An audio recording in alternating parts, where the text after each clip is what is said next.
Our Something to Talk About this morning on the KOAM News Now Facebook page and our morning Instapoll. We're asking if you're worried there could be civil unrest after the election. We'll pick up with Kenny Dodge, who says you'll notice the rioting only happens in idiotic cities where the police hands are tied and defunded and the civilian population has little to no means of self-defense. Those rioters are stupid, but at least not stupid enough to try that crap in rural America. Tina Schulich says worried is an understatement. They, the Democrats, have already been causing riots and threats for things to get worse if they don't win. They've proven that they don't fight or play fair, and the media has been helping them this whole time. When you can stop the police from doing their job and not allow anyone to step in and help take back these starts of unrest and violence, then yes, I believe we have a problem.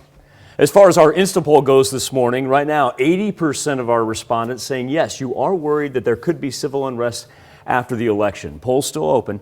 Just go to KOAMnewsnow.com/vote. Now, all morning long, our own Jesse Irwin, he's been out at a polling station in Pittsburgh. Time to check in with him now. Jesse, what are we looking at as far as the lines go? And one thing I'm going to jump off on here is it is a gorgeous morning.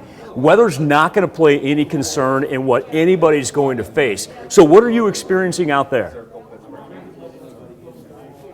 Well, Michael, I mean, the lines here are pretty long, but they're moving quickly. That's the nice part. We had as many as 50, 60 people in a line, and you can see it's going really smoothly, though, in terms of how the process works, right? You get people lining up. They go through the process of making sure they're eligible to vote, that they're registered. Everybody's eligible, but you know what I mean. And then once you go through that, it's kind of just a really quick thing. So in terms of numbers, we're seeing a lot of people today on Election Day, but we are definitely seeing poll workers ready to go with it. And we spoke with a lot of different people working these polls who said, we're ready for this. I mean, even people who found out they'd be working the polls yesterday, they're here, they're ready, and everything seems to be flowing pretty well. Hey, I've got kind of a technicality question for you, if you will. Hamilton County, Ohio, that encompasses Columbus, Ohio. We're talking huge right now. Okay.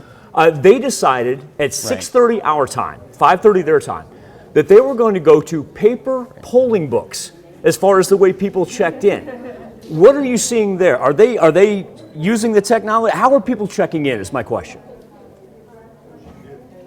They are not using paper here so far. You get a slip of paper that is printed out of a receipt printer, but no, we have not hit the point where that is needed. Frankly, it's all pretty electronically smooth. Cool. You come in, make sure it's you, and then from there, you sign your name, they hand you a slip, you go over. We aren't at the point that Hamilton County is at yet, but, I know there are... No, we're hoping we don't get there, man. Backup plans to the backup plans. Right. Right. And a lot of people are going to ask you this, and since you're physically there, and a lot of us are going to be voting later on. We all know that there's a certain distance that people have to adhere to if you want to do anything political. You're not allowed to wear any political signage, paraphernalia inside there. Are you seeing anything outdoors as far as just beyond that area of which you're not allowed to wear anything? Is there anything political just beyond those lines? Not so far that we've been able to see. Frankly, everybody who got here is here with one goal and one goal only, and that's to exercise their right to vote. So that may change throughout the day, but so far everything seems to be pretty set on that one goal of just fulfilling civic duty. Now, Michael, we spoke with the county clerk who said they had, it was, I think, 1,000 people, or 700.